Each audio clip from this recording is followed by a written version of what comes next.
All right. Well, thank you again, everyone, for taking time out of a Wednesday evening to come to come sh- uh, to come learn and to invest in hopefully a growth mindset we'll be talking about. So, one of the things that we talked about the Agile conference, this was a topic that has been kind of near and dear to me as I've been thinking through, AI and what it means and some of the strengths and things that we can learn from it.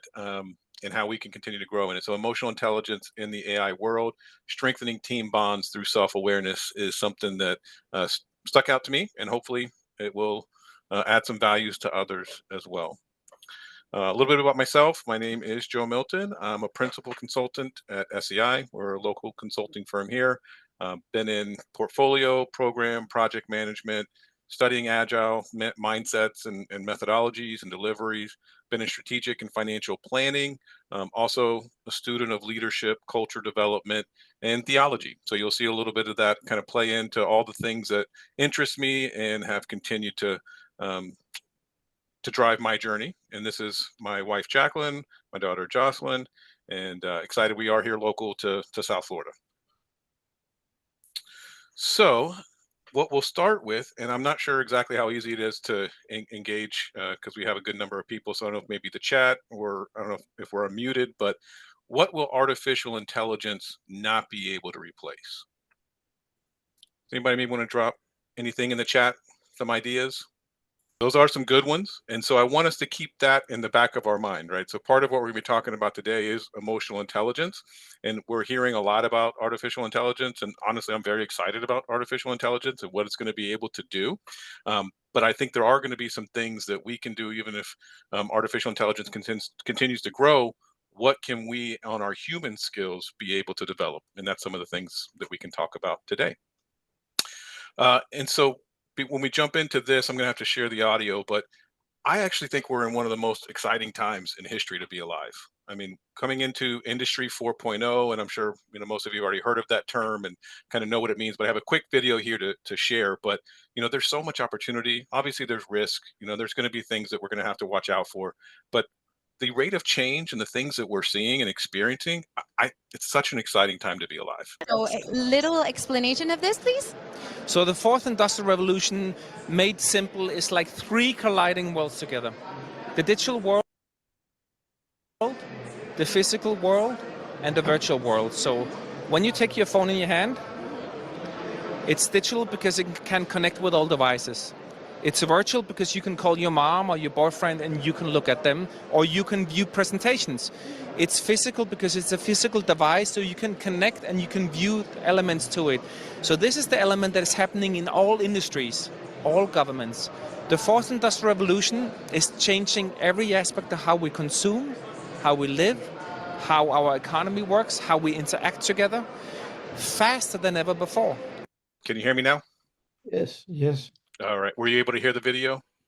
yes. Okay, it's a tricky setting there, but I'm figuring it out.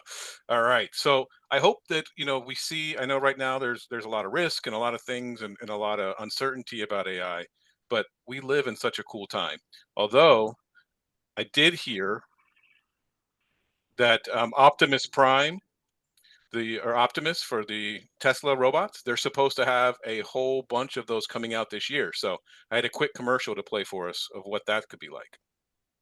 With our homes, with our way of life, with our world. But did we design them to be trusted? The rollout of USR. Okay, that's enough. But I think we get the idea, right? I think that there is a lot of concern with AI and what it can become, what it can mean, and I think that there are again those risks that we're going to have to continue to watch out for. But there's also a positive side, right? There is some, I think, advancements and things that if we do it with the right empathy, not only within ourselves, but built into the technology, that can help us see great opportunity. But the main message I hope we take away from this when we talk about why are these human skills going to be important is things are going to change faster than we've ever experienced. And it's going to be that way for a while. And so one of the concepts I like with this is that we're going to be moving from complicated to complex, right? I took this from a book with Mark Sayers, A Non-Anxious Presence, talking about what's going to be happening around us. And I liked the example. I like the book's example, so I tried to take it and put it into a concept I could understand. And I took it as a football game, right? So if I was to say, pick the winner of a football game, that's complicated. But we know whether it's indoors or outdoors. We know the coach. We know the players. Like we can make an educated guess. And it's kind of the same when you're going from projects to programs to portfolios. It's getting more complicated, right? So the difference between that and football is pick the winner of the Super Bowl. Well, that's definitely more complicated than picking a game, right? There's more time. There's more injuries. There could be trades.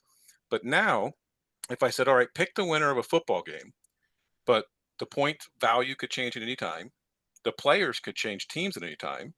The coaches could change teams at any time. And people from the stands could come in and play on the field at any time.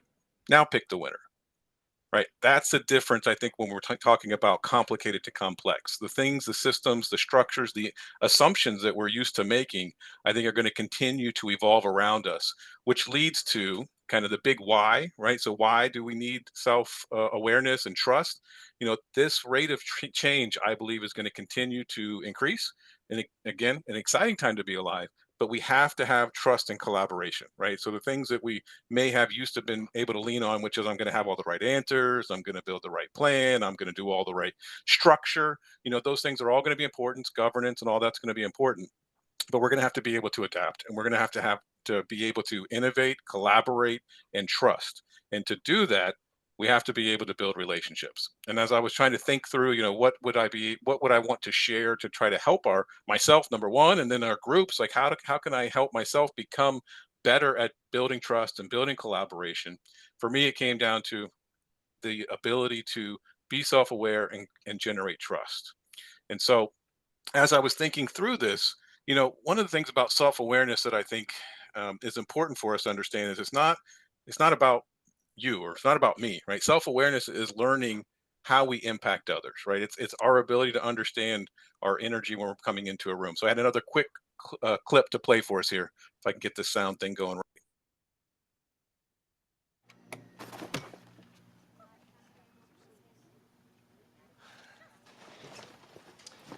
Hello, Peter. What's happening? I'm gonna need you to go ahead and come in tomorrow. So if you could be here around 9, that would be great. Okay? Oh, and I almost forgot. I'm also gonna need you to go ahead and come in on Sunday, too, okay? We lost some people this week, and we need to sort of play catch-up. Thanks. All right. So I can't necessarily recommend that movie, although it's funny because of the language I learned. But the message here is don't be a lumber, right? Understand how you're impacting others, understand how we're communicating, and helping ourselves learn how we're impacting others around us can impact our teams. And then this is a great clip that hopefully sets the final context before we move into kind of the content of what we want to talk about how to seek and prepare for feedback and then learn to implement that. Is again, why is trust going to be so important as we learn what the future looks like? So I love this video here, so I'm going to share it. I'll be right back. Plus, I just think this is really interesting. So I've worked with the Navy SEALs, and I asked them, like, how do you pick like the guys that go on SEAL Team 6, right? Because they're the best of the best of the best of the best. And they drew a graph for me. And on one side, they wrote the word performance, and on the other side, they wrote the word trust. The way they define the terms is performance on the battlefield and performance off the battlefield. So this is your skills. This is, did you make your quarterly earnings, however you want to translate it, right? Performance, it's traditional. This is, how are you off the battlefield? What kind of person are you? The way they put it is, I may trust you with my life, but do I trust you with my money and my wife? They're SEALs. This is what they told me. Nobody wants this person, the low performer of low trust, of course. Of course, everybody wants this person, the high performer of high trust, of course. What they learned is that this person, the high performer of low trust, is a toxic leader and a toxic team member. And they would rather have a medium performer of high trust, sometimes even a low performer of high trust, it's a relative scale, over this person. This is the highest performing organization on the planet, and this person is more important than this person. And the problem in business is we have lopsided metrics. We have 1,000,001 metrics to measure someone's performance and negligible to no metrics to measure someone's trustworthiness. And so what we end up doing is promoting or bonusing toxicity in our businesses, which is bad for the long game because it eventually destroys the whole organization. The irony is it's unbelievably easy to find these people. Go to any team and say, who's the asshole? And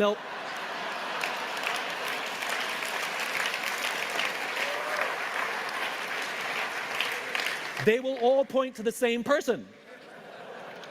Equally, if you go to any team and say, who do you trust more than anybody else? Who's always got your back? And when the chips are down, they will be there with you. They will also all point to the same person. It's the best gifted natural leader who's creating an environment for everybody else to succeed, and they may not be your most individual highest performer.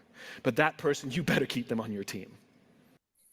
All right, so that's our goal. We want to be that person that we want to be kept on the team because we've learned to build trust and we've learned how to do that. And I think, again, self-awareness is one of the ways that we can build that trust. Okay, so to build self-awareness, how do we cultivate this and break it down into 3 steps for us? We want to prepare to receive feedback. We want to go seek feedback, and then obviously we want to learn how to go through that feedback and implement it. There's a couple templates that'll be in the end here that I can share for anyone that's interested. If you have a piece of paper, we will do a couple exercises. I hope to be interactive here and not just talk the whole time, and to hopefully help us all work through this together. So the first one, prepare for feedback. So this is something that, again, thinking through, when have I been successful at taking feedback, right? So I haven't always been successful, and there's going to be times that we all struggle. But when have I seen it been impactful in my career and in my growth? And the times that they have, I saw these 3 things in my experience. First is growth mindset. And so we'll talk a little bit about that and try to go through some examples. Another one is humility, right? And so we'll talk about how do we cultivate that. And the next one is being secure. And again, I don't, this is aspirational. These are things that I've seen work, but they're things that we also have to intentionally cultivate and work on to be able to prepare ourselves to go actually get feedback and work through it. So the first is growth mindset, right? So I'm sure many of us have already been studying this. I know it's a big agile coaching thing that probably most of us are already coaching on, but it was pretty life-changing for me when I really started to study it. The Carol Dweck's book, Growth Mindset. And it's actually funny because I was like, maybe I should make the growth mindset go right because that's where we want to go. But I do think many of us, myself personally, I was naturally fixed mindset. Like that was much easier for me than the growth mindset. So growth mindset has taken and still continues to take a lot more work to be intentional about the difference. So that's why I put it over the left. So what are the differences for anyone who may not have studied it yet? A growth mindset means I can learn, I can grow, I can improve. And in fixed mindset is really, I am what I am, right? So I have to validate, I have to protect myself, and like failure is final. It's not a learning opportunity. So as I was thinking through that, as I said, it was pretty life changing for me. I got one more video and then I'll give you a personal example.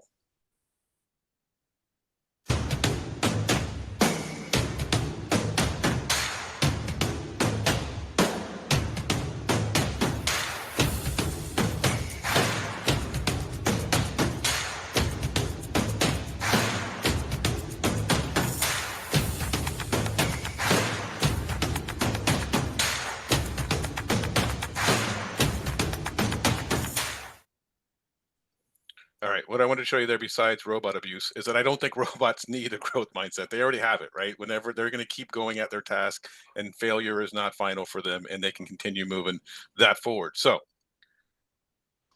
for me though, this was something I wanted to share with you, right? So this is my most outstanding student award from elementary school, right? That, well, shouldn't be giving my age away there, but that's from my most outstanding student award in elementary school. Pretty exciting. Graduated with honors from high school. Actually, when I graduated, I had a year of college done. But fixed mindset, as I said, the challenge I learned was I didn't know how to fail. So, quick story about what I mean by that. So I got to college, took a quiz, bombed the quiz, and dropped the class because I didn't know how to fail. So, good news was still had great grades. Bad news is I lost my scholarship because I didn't have enough hours. So one opportunity of one quiz, as my wife reminds me, we still send a check for every month because I didn't know how to fail. And so all of those things that I was doing were all for validation and not trying to get better. Right. And so hopefully that's one of the things I've tried to learn with my daughter. Like, hey, I'm not concerned about all A's. I'd rather you take harder classes and struggle and learn than it is to always just get the easy A. And so that was the best example that I saw in a personal fixed mindset. So now let's talk about what does a growth mindset look like? And so if I use me for a bad one, I'm going to play a quick video here of my daughter's very first gymnastics meet. So this was many years ago, but this was her first gymnastics meet. She had been training for this for months and was pretty nervous, but we had been talking about, hey, let's focus on continuing to grow and not worrying about how we do. So let's see how she did. I think I got to turn this.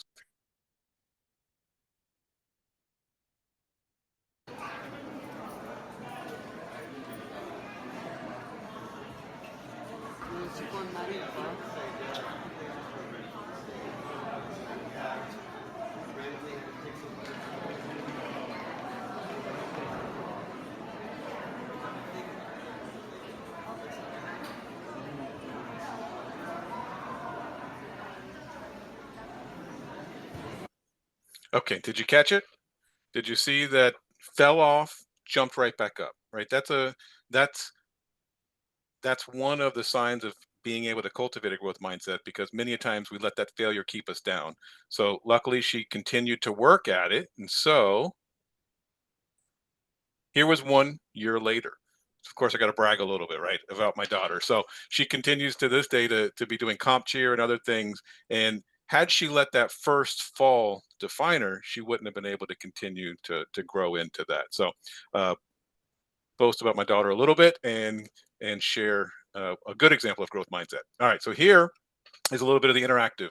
So if you have a piece of paper, we're going to do a little reflection now. So that was some of my story. Let's think about your story, how this can help you. So where have you seen a fixed mindset limit your ability to strive for more?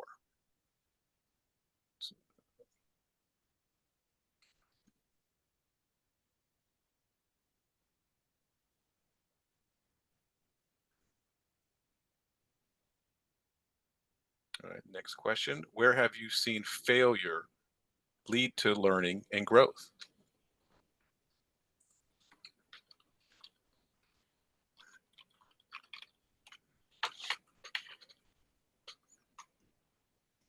All right, last one for this section. How could a growth mindset improve your ability to receive and process feedback?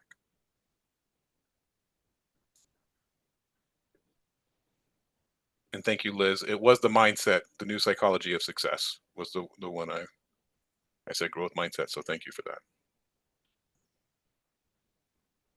Okay. Did anybody have anything they wanted to share with any of these in the chat? Or I don't know if you're unmuted or able, but did anybody have anything they wanted to share?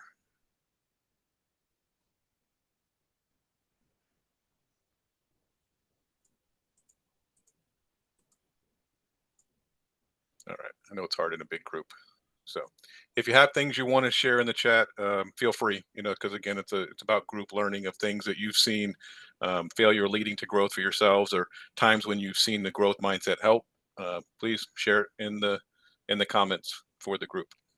I think this is a cop-out answer, but big time. But when I was younger, I was a way too young manager. I did not need that role that young. I was like 14 years younger than everyone else. I was also the least qualified. No, seriously, on paper, I had a bachelor's. You needed to have a master's, but I had saved a contract as an instructional designer, so I got the job basically. And so in the very beginning, I was like imposter syndrome, chip on shoulder, like my precious Gollum with her little instructional design, fluffy job. And it really stifled the teamwork, like collaborating on just brainstorming, just getting past a roadblock. And it was like, no, I can't ask for help, because if I do, then I've Oz has dropped the curtain type of thing. So once I got out of that, like it took me probably about a couple years to realize, like, listen, you're getting opportunities, even if you are wholly unqualified. They're still giving you opportunities, and ended up getting learning management system administrator dumped right on top of that. So couldn't have been doing everything wrong. And that was really the failure of being able to like give a proper performance review to someone else was kind of like that big eye opener for me. Was like, okay, I'm doing so much wrong on this, like just peopling. No, you have the job, you're good on the job. Imposter syndrome. No, you should be worrying about how you're interacting and how you're helping other people grow. Because all I was doing was stagflation in my team as a young lead. That's terrible. You don't want that.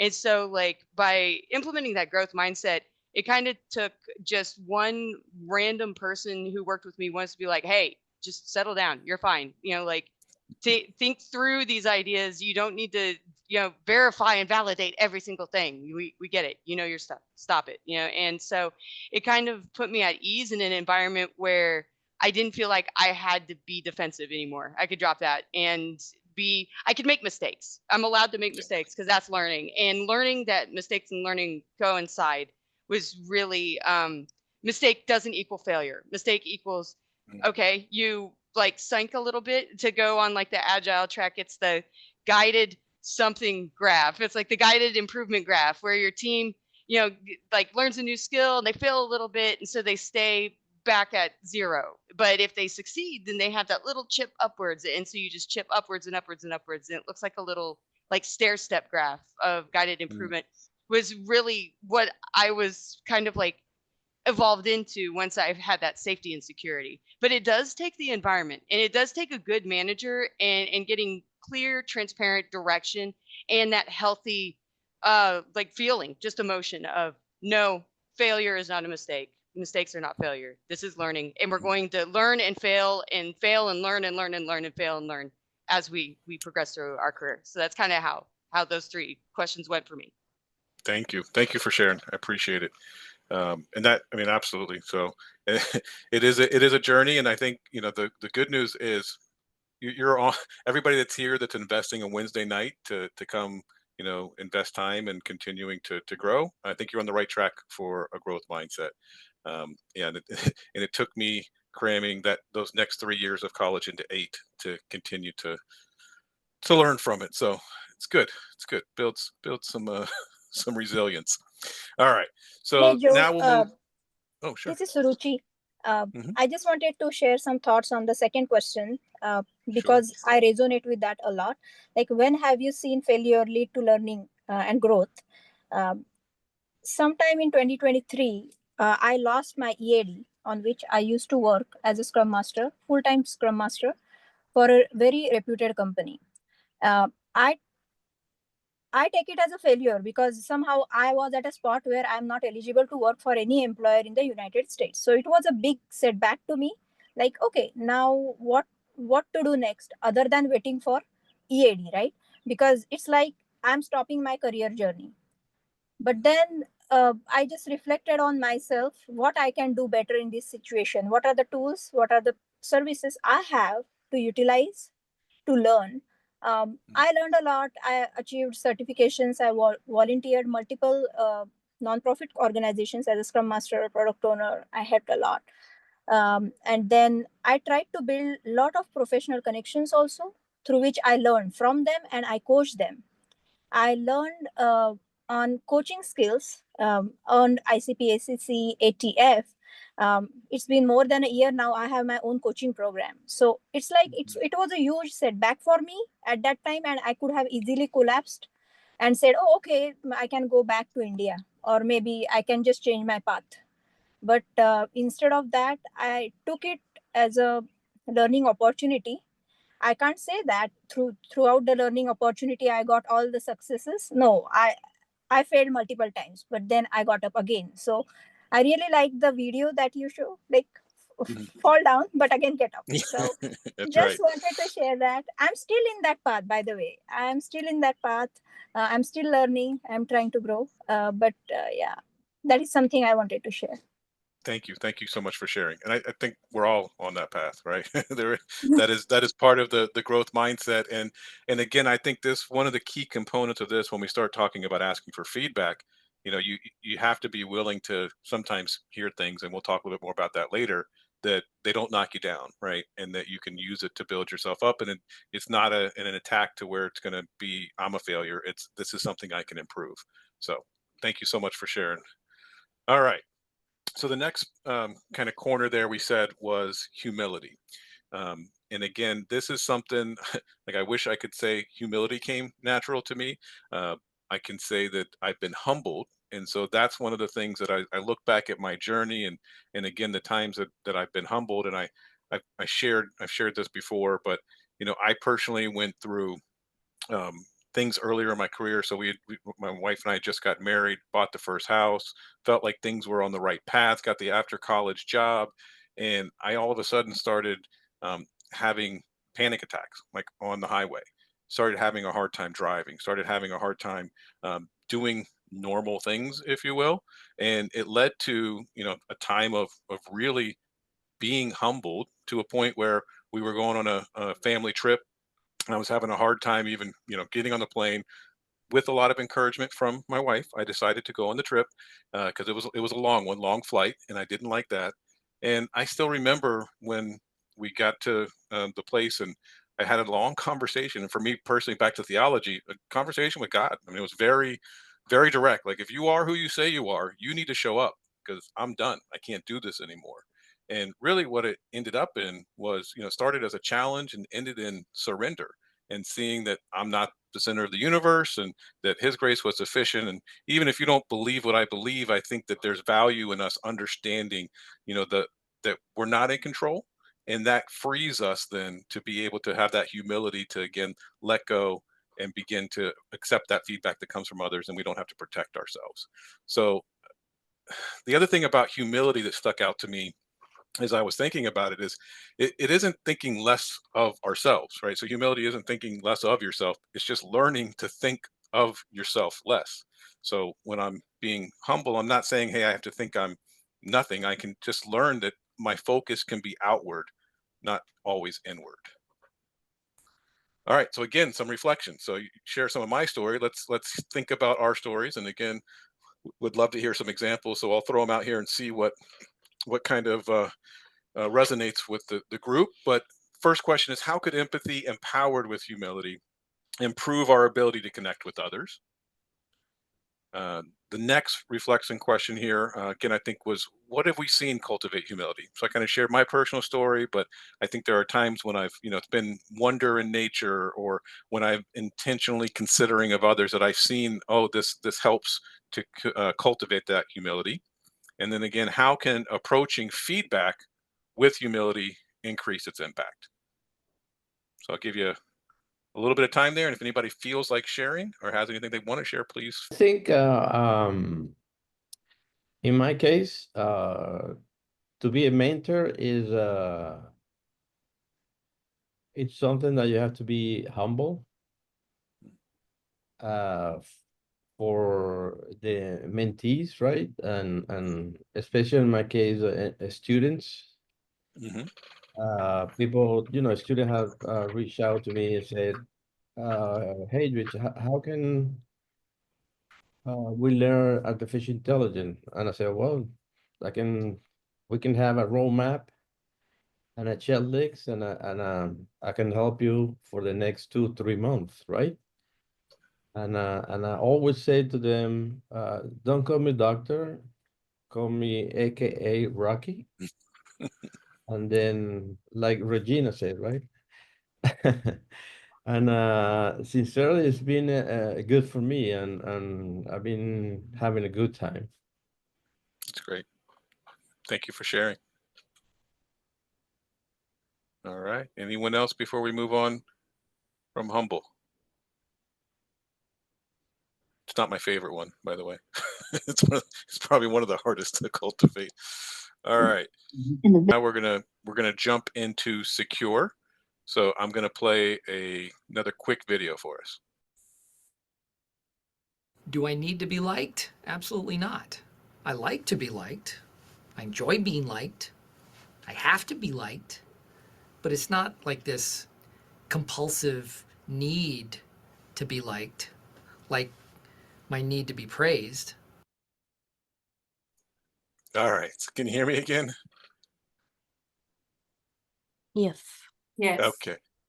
All right. So again, I think that this, if we're going to set ourselves up to be able to receive feedback, I think this is another important one of being secure, right? And so I'm guilty of this, and we want to learn to not fish for likes, not fish for compliments, to be authentic. And I like Simon Sinek's definition of that is authenticity is when you say and do the things you actually believe, right? Not to get other people's validation or approval. And so this is one of the things that, again, when I've seen feedback be able to be successful or to get myself in the right mindset, I have to get rid of these things. And I think it's pretty natural for us. It's natural for me anyway, whether it's, car, money, house, title, whatever it is, there's things that we look to that we expect to kind of validate us. And then I can do really silly things as well. So unfortunately, I've been a Dolphins fan my whole life, which means it's been a lot of misery. But I can find validation in whether they have a good game or not, which means I've had a lot of bad weekends. And then the same thing with whether it's golf, I can let a bad golf game like determine how I feel about myself when nobody really cares how my golf game is. And so we can find it in some silly stuff like that. But then we also have some serious things. So this is a few years ago. I went through and went to the doctor's office, and long story, lots of stuff happened. But the doctor came back after many tests and said, we think this is, we found a tumor. We think it's spread from elsewhere. We're gonna have to do surgery immediately. And so, walking out the office, kiss my wife Jacqueline goodbye, going to work, and again another theology moment, right? Like, hey, what's really important in life? Is God really good if this stuff happens? What's going to really matter in the end? And going through a lot of questioning, doubt. Good news is the surgery was successful and actually was benign. So many thanks and blessings there. But those 2 weeks were actually a blessing in the sense that I was able to not focus on some of those things that we feel like are so important so much of the time, when in reality they're not. In those 2 weeks, I wasn't thinking about some of those things we were just looking at, right? I was trying to make sure that whether it was family time or the time with friends, whatever that was there that showed its value and importance grew. And so it's a way that it's hard to cultivate that, because we kind of, for me personally, after that time was gone, life naturally goes on and we kind of fall back in those patterns. And so I'm constantly trying to find ways to get myself back into that mindset of what's important, what matters, what's going to matter in the end, the long-term view. And those are things that can give us a security that we don't have to worry about the validation and approval and things of that nature. All right, so now your turn again. Reflection for either writing down yourself, or if anybody would like to share. These are things again about what defines you, gives you value and worth, gives you that security that can't be taken away. How would you define yourself apart from occupation or performance? And then what thing, if taken away, would make life feel like it's not worth living? That's a good little test to kind of help us feel some of those things that we have to protect. And then the last one, right? What do you have that can't be taken away, even if you fail? That'll be one of the bases there for building that security. So if anybody has anything they'd like to share, or if you just want to journal for yourself, that is fine as well. Whatever you would like to do.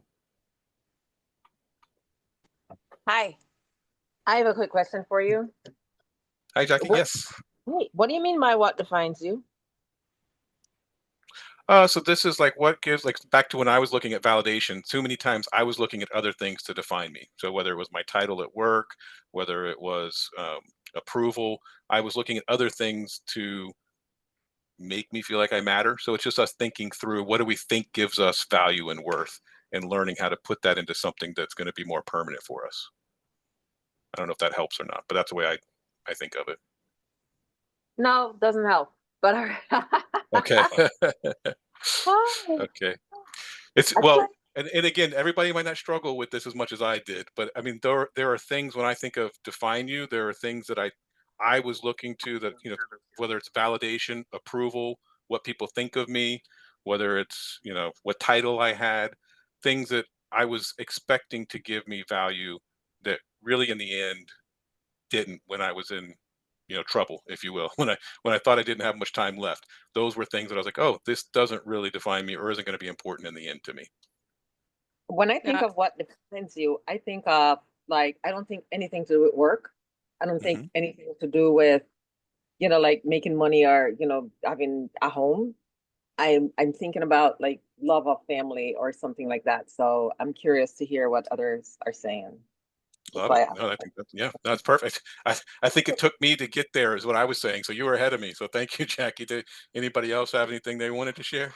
Your Yeah, this is morals, your values, your ethics. Like Yeah. what is it that you are willing to fight for? I mean, like physically throw down, fight for in a justice way, not in like a, schoolyard spat way. What is the thing that, like, if that's taken from you, you are empty. Like for me, it's grit in fighting for people that were like me. I'm from Oklahoma, and I'm in the LGBTQ community. I'm not a theist. I was raised Catholic, and so being an atheist, gay, STEM, bachelor's of science with a couple minors in science, and absolutely no want for children nor marrying dudes was not real popular at all. And so having those definitions told to you that those are value, this is value, is this thing that you can never have. And the only thing that I could stand on was my brains. That's the only thing that got me out. So I know how important learning is. And I absolutely despise and abhor people who paywall, gatekeep, or block knowledge, learning, or the advancement of self. You rarely, if ever, I've taught K-12 all the way up to adults, and there's just something really gratifying about seeing an adult get that childhood like aha moment. That's Mm. so much more gratifying than kids, because you lose that because people tell you you're an idiot or you're not good enough for it. And so if you have that knowledge and that learning, then you have a weapon to fight back and get out. And so that's always been I'm sorry. That's always been like my No, thank you for definition. sharing. It is like as long as I have worth, if I know and I learn and I progress. And if I stymie somebody else's, that's that wouldn't be worth living anymore. To hold somebody in that gray captive area. No, always contributing knowledge. And that's how I would define myself is I'm always going to try to boost you because one, ulterior motives. I'm still a human, you boost you, then I can maybe get that boost too. But it gets you that inspiration and it gets you fighting for those who are just like you that maybe don't have all those tools and options. So that's the thing that can't be taken away from you either. Whatever you earn is yours. Thanks for that, Thank Liz. you, Liz, for sharing. Excellent. Yeah, Excellent. thank you for sharing. And again, see that base, and that's when we're talking about when we're trying to build that triangle, right? If you have that security, then when you get that feedback, it's going to allow you to process that. So thank you for sharing. yes. So Thank you. the Thank you. this Ruchi, as Liz mentioned, I think she spoke a little bit about learning, right? So the tendency of learning and continuing the path of learning without taking break um, cannot be stolen by anybody. So it doesn't matter if you are failing or you are succeeding. Even if you are sitting in a free meetup and you are listening in, you are learning a lot. All you need to put in your attention and your time. That's it, and your willingness to learn. So I would see that the value that I can bring in as continuous learner and continuous tendency to help others. I mean, if I learned something, Joe, from you today, like the way in which you are interacting, the way in which you are elaborating emotional intelligence and all these factors, I would definitely going to use this somewhere in my coaching program. So I learned a lot. So the I hope ability so. to Thank you. yeah, so ability to continuous learn and share that knowledge. Nobody can steal your knowledge, by the way. And the more you expand, the more you get, having that mindset. So I think the growth mindset, continuous learning tendency, and tendency to help others without taking break, being a helper, problem solver. That is how Like it.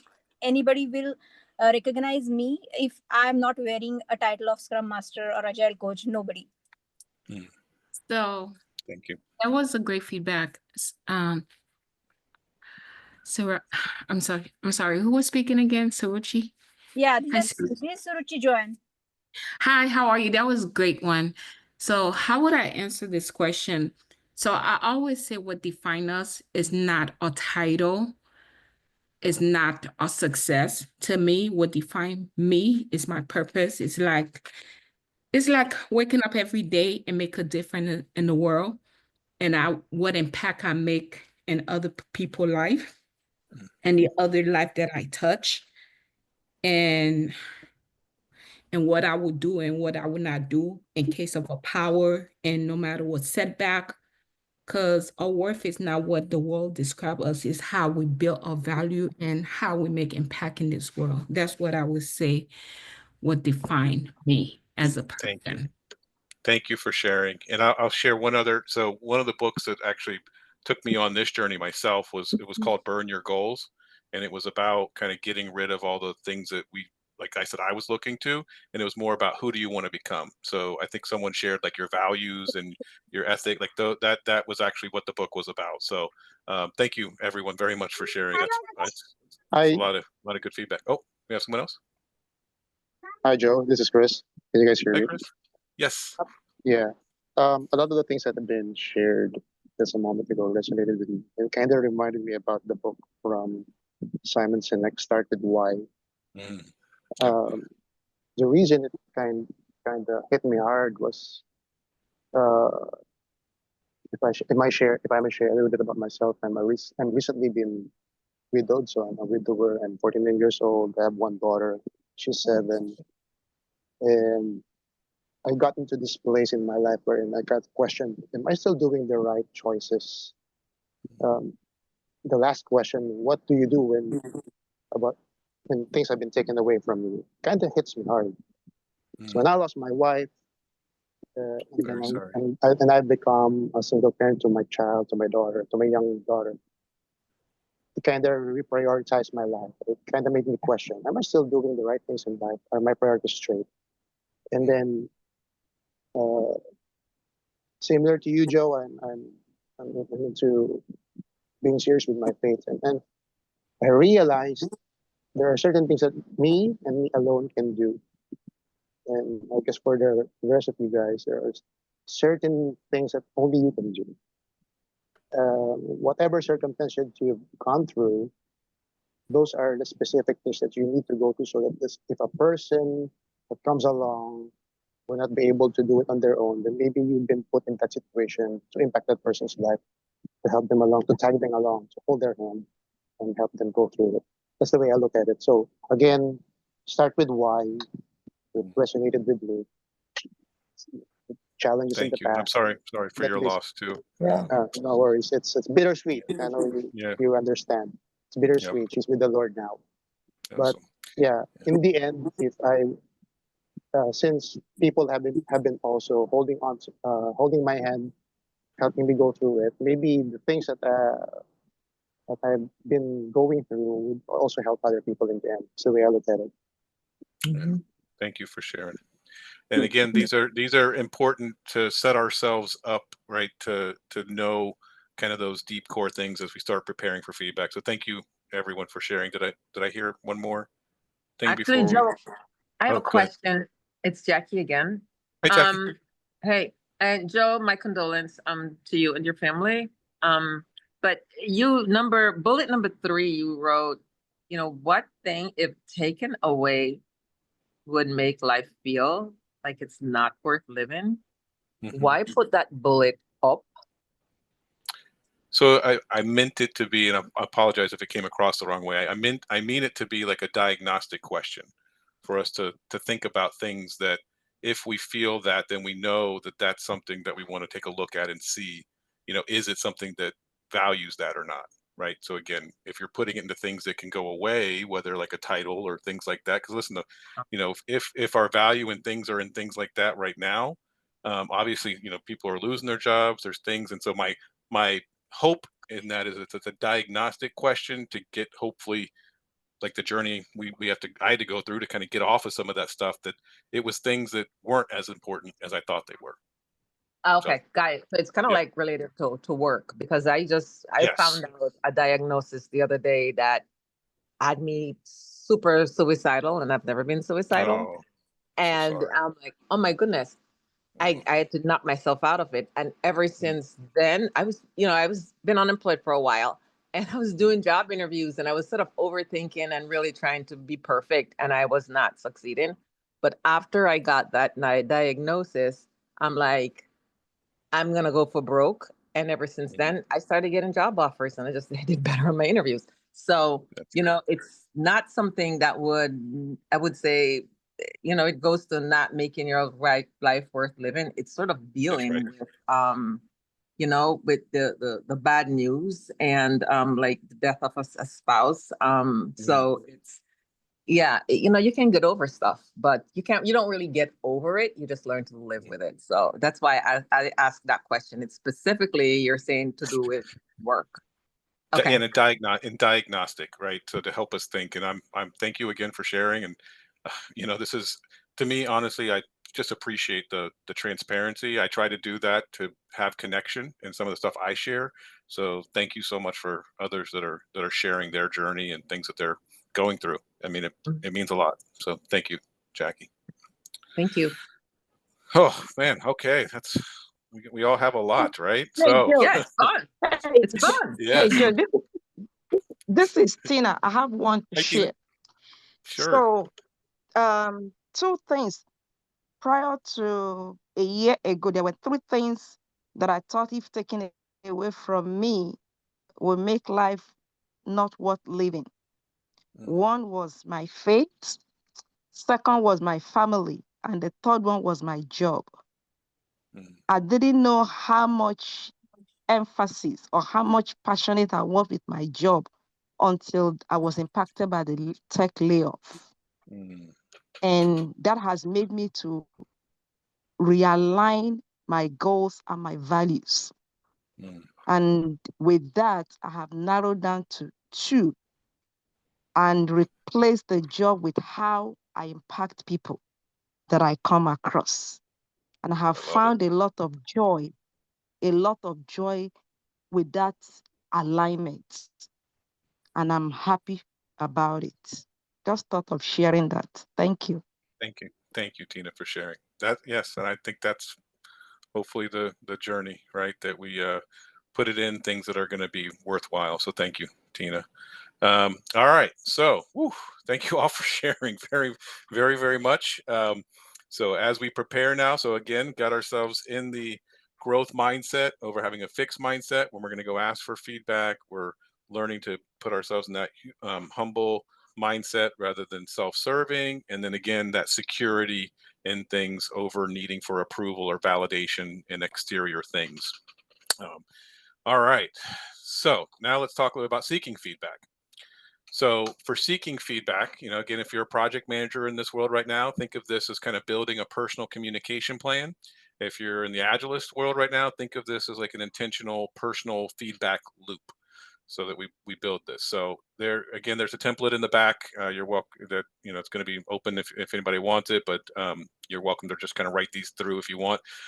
Again, so first thing is when we're going to be trying to build this self-awareness, the ultimate why of why we're trying to build this is the trust, so we can build relationships, again, to prepare for this. So we're growing our emotional intelligence. I probably should have said this in the beginning, but when there's a couple different definitions of emotional intelligence. And so for kind of what I'm going after here is more of that emotional intelligence of how we impact others, more than like, knowing our emotions and necessarily processing those, which is another, different form of emotional intelligence. This is more understanding the emotional intelligence to understand the impact we're having on others and how to build relationships. So first thing is, we want to build relationships so we can have different types of relationships. We can want to get feedback in. We can do professional relationships, personal, social, relational. And so those are some things that as think of, I'll give you the hint at the end, I hope that we all take this and go do this for 3 people to ask feedback for, right? So do you want some professional, you're looking for personal, relational, think of who you want to do that with. And that can be through like your coworkers, your teams, leaders, community leaders, family, friends. Again, building relationships. What type are you trying to build? Who do you want to build it with? And then what are we asking? So again, this is just a framework that I've been trying to work on myself. And when I go to ask for feedback, so first thing is we all want to know, hey, what should we keep doing? Right? We're doing a good job. What would you like to keep doing? And then what do we want to, what would they, when we're asking again for feedback, what would they like us to keep doing, but we might need to do it a little bit better. And then there's some things we probably need to, they're going to ask us to stop and start. So again, very simple way to ask for feedback. What am I doing well? What do you want me to improve? What should I stop? What can I start? And these things, again, we're depending on the type of relationship and what you're looking for. We can talk about when you do these. This is pretty, you can do it planned. So if you're looking for, again, professional feedback and you're wanting to do it with a mentor, then maybe you're going to have, once a month planned. Spontaneous, this is one of my favorite. When you're with coworkers, if you're in the office and you're doing coffee or just over Teams, you can do the strategic if you're trying to do career planning as well. And then intentional and habit. So this could be like, I try to do a date check-in each week with my wife and trying to be that intentional and habit, asking for feedback. And then again, this is pretty self-explanatory, but how, you can do it in person, you can do it written, you can do it virtually, you can do it on the phone. And again, I think it kind of plans out based on what type of feedback you're looking for and who you're looking to get that from. All right, so we did a lot of preparing. We went and we asked. Now let's talk a little bit about, okay, how do we implement feedback? Because not all feedback is going to be the same. But the first thing I want us to prepare for is it's not always fun to see reality, right? To see ourselves as we do. And to give a little bit lighter of an example, so I like to play basketball. We have a group we play, and one week there was a video taken. And in my mind, I can still remember the play, but I was like, that was amazing. That was great. And then I saw the video, and reality did not match up to what I had in my head. And I think it's the same way sometimes in feedback. And so, I've had feedback like, I can get distracted. I can look at my watch and not be present. So I like to think, wait, hey, I'm doing talks on emotional intelligence. I'm a good leader. Sometimes you're like, oh, I'm doing something that isn't necessarily showing good leadership. And so letting that's why you have to have, again, that growth mindset, that humility, that security, because it's not always going to be fun to see what we're told. And the other tough part about this is we want to demonstrate listening and gratefulness to increase that, right? So if someone gives us some feedback that maybe we don't necessarily like, if we kind of deflect or if we go after them or don't take it well, then we probably aren't going to get feedback the next time we ask them. So again, getting ourselves in that right mindset and then demonstrating it, even if we don't necessarily like it, giving some thankfulness for that, and trying to, whether we necessarily agree with it or not go after the person who's coming to talk to us. And so that again gives us the, how do we process feedback? Because again, I don't think all feedback is going to be the same. So the first is, what's the value of the relationship? And so this is just kind of like a grid as you're getting some of this feedback and you're going through it. There's going to be some people's feedback is going to be more important to you, whether it's family or someone that's close, or if it's someone that's you're directly working with compared to someone that's maybe not. Values and purpose alignment, right? So if someone's values or purpose isn't aligning, then maybe that feedback isn't going to be something that you're going to be able to process the way they would like. Sometimes there's going to be an effort to change it, right? Some things are easy to change. Sometimes it's going to take lots of work. And so you kind of got to prioritize based on some of that. And it, again, I think this one's probably one of the hardest is the accuracy of it. Again, if we're in the right growth, humble, secure, we can potentially, help go through that. But we're probably gonna have to work that through with others to be able to understand and see the accuracy, and then also the impact of others, right? So there's going to be some things that maybe we're getting feedback on that's really impacting others or those around us, and so maybe those take a little bit higher priority based on how it's impacting those around us. So let me stop there for just. I know we were running a little bit over here, so I ran through those a little quick. Any questions, comments, or thoughts on kind of the before we go to the next one of implementing feedback? So that what feedback we're asking for and kind of how to process it. Any any thoughts anybody wants to add to that? For me, this is Chris again. This processing feedback kind of gives at least a good framework to assess the the impact of the feedback being given. Otherwise, I might fall into the spiral of just making every feedback top priority. So thanks for sharing this, Joe. Thank you. Appreciate it. All right. So then again, you have a template in the back if you're interested in it. Happy to share. But it's once we get that, you've taken it now through that priority matrix, if you will.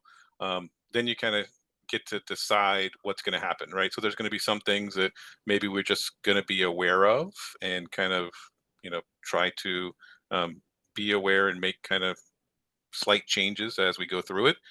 Again, there's going to be some things we probably are going to reject, right? So if there's differences in opinion on something, sometimes we're going to have to agree to disagree, and I think that's okay.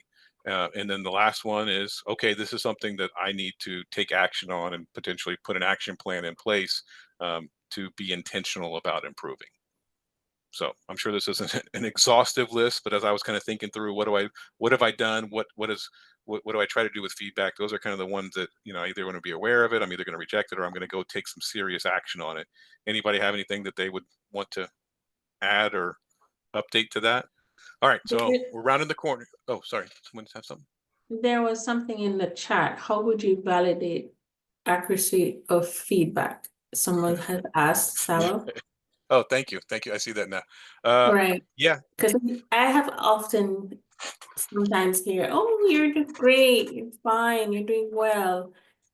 And somehow that needling feeling, not quite so sure. How do Yes. you validate that? So I guess the first thing that I would say, number one, I don't have all the answers for this. And I think that that's probably going to be, talking with some trusted advisors is probably needed. But as far as what you're saying, that sounds pretty generic feedback. So I think what I would try to do is get again that specific feedback. What are you asking me to keep doing, stop doing, start doing, or improve? And so if it's very generic, then it's going to be obviously very hard to do accuracy. But even if there are specific things, I think there are times that you're going to have to kind of look at that and see, okay, is this correct, right? So sometimes it could be another person's interpretation, and that's where us being in the right mindset can help us do that, and probably getting some counsel elsewhere and learning, okay, did I handle that okay? But I don't have a perfect answer for you. It's a work in progress. But as I process it, I try to say, is this true, right? Is this true? What feedback I'm receiving? Okay. But I'm open to others too. Oh, sorry. The point that you made about being more definitive will force that conversation, I believe. So, yes. I agree. It's like the American Idol syndrome, right? Like you're singing with your group of friends. They say, "Yeah, man, you sound great," and it's just a bunch of morons who are all tone deaf, right? So there's not any expertise, and they don't have bad intentions, but they don't have any expertise, and they're also tone deaf. So that's not a good judge. But then you get up in front of Simon Cowell and you give your best like a prayer, and he's like, "Dear God, did cats die?" Something there's like glass is shattered all across Miami. That is his expertise and intent. His intent is to catapult you to startup so that he makes a buck, and his expertise is getting people to that level and honing their skill to that level. So whenever I've received feedback, it's always what's the expertise level and what is the intention. So you have the hard skill and the soft skill both there. Because if you have all soft skill, again, it's your tone deaf friend telling you sound great. But if you have all expertise, then there's not that tact that helps you grow. And that's where you lean too heavy into the other one, where you have the Simon Cowell says, you sound like garbage, and that's it. And you're like, okay, I need direction away from the garbage, like direct me away to where better is. So I've always tried to balance that with feedback. And I've taken it with a grain of salt whenever I don't have those two fulfilled. So maybe that's a limitation of me in that fixed mindset that I need to get out of, and maybe listen to somebody who has less expertise. Maybe they have better insights. But it's for professional and for the intents and purposes of our discussion, you really just have to kind of learn that balance. And that is a learn for me, at least. I had to learn some mentors don't always have your best interest in heart. And you have to kind of detect that too. Make sure you maintain that feedback balance of both knowledge and not trying to hurt you. I think that's great. No, thank you, Liz. It's very, I'm going to take that. I think that's great advice. Yeah, for me, what helps is balancing the accuracy and the value of the relationship. You have to cultivate relationships, get some people who actually would be willing to slight you, but with your best interest in mind. If you're willing to get, well, the honest truth about things that you need to hear with with the intention to help you. So I guess getting the right people to give you the brutal truth with the best interest in mind. So cultivating those relationships would be very helpful. I think that's spot on too, Christian. I think of it, sometimes I like to call it my glass breakers, right? People that I know that I can trust, that they're going to tell me the truth, whether I want to hear it or not, but I know that they care, and I know that they, they're coming from a place.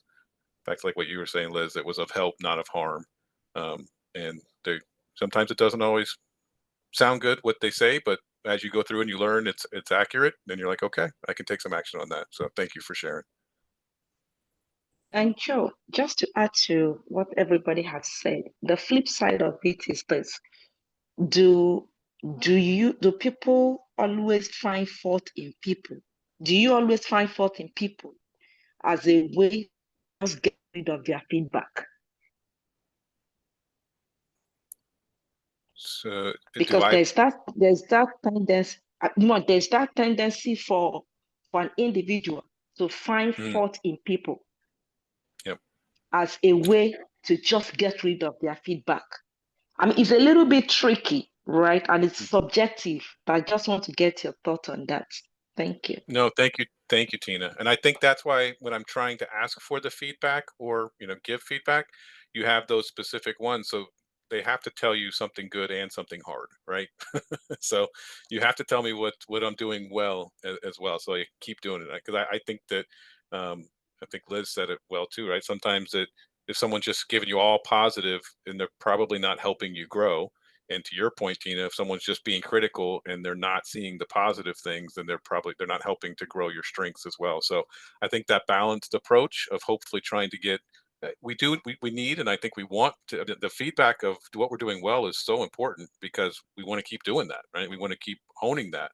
But then also to know what we're doing and how we're impacting the people around us, that is, maybe taking energy or impacting the team or impacting trust, right? So those are the kind of things that we want to make sure we're getting both sides. So I think you're right, Tina. And some people, and I think individuals are sometimes naturally prone to go one way, so we got to help them pull it into a more balanced approach. And or you might just have to go to two people and you get the good from one and the tough from the other, potentially.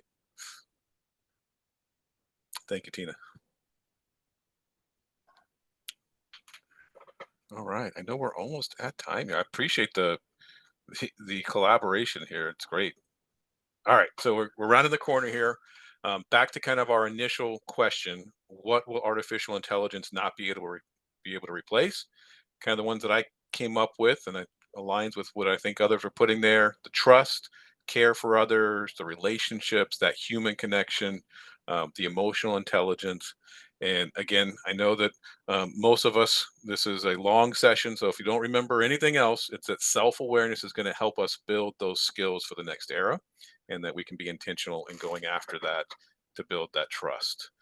So if you're interested, their next step here is you can pick 3 people, go through that process of preparing ourselves to get feedback, go through the process of planning that out to seek the feedback, and then working ourselves through, what we're going to implement and how.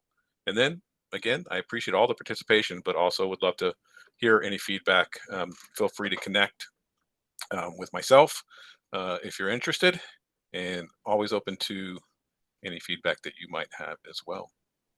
So I think we're almost at time, but I will turn it over. I don't know, Regina, if we have time for questions, or if you have some stuff you wanted to cover.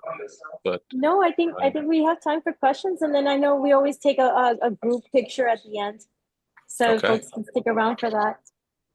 Any other questions for Joe? Because it was very, very active, and everybody was asking you a lot of questions throughout, so that was great. Yeah, I appreciate that. It's fantastic. That's because it's a fantastic subject, to talk about. So thanks, you, Jackie. Joe. Thank you. Really, really appreciate the participation. It's much better than talking to yourself for 45 minutes. So That's true.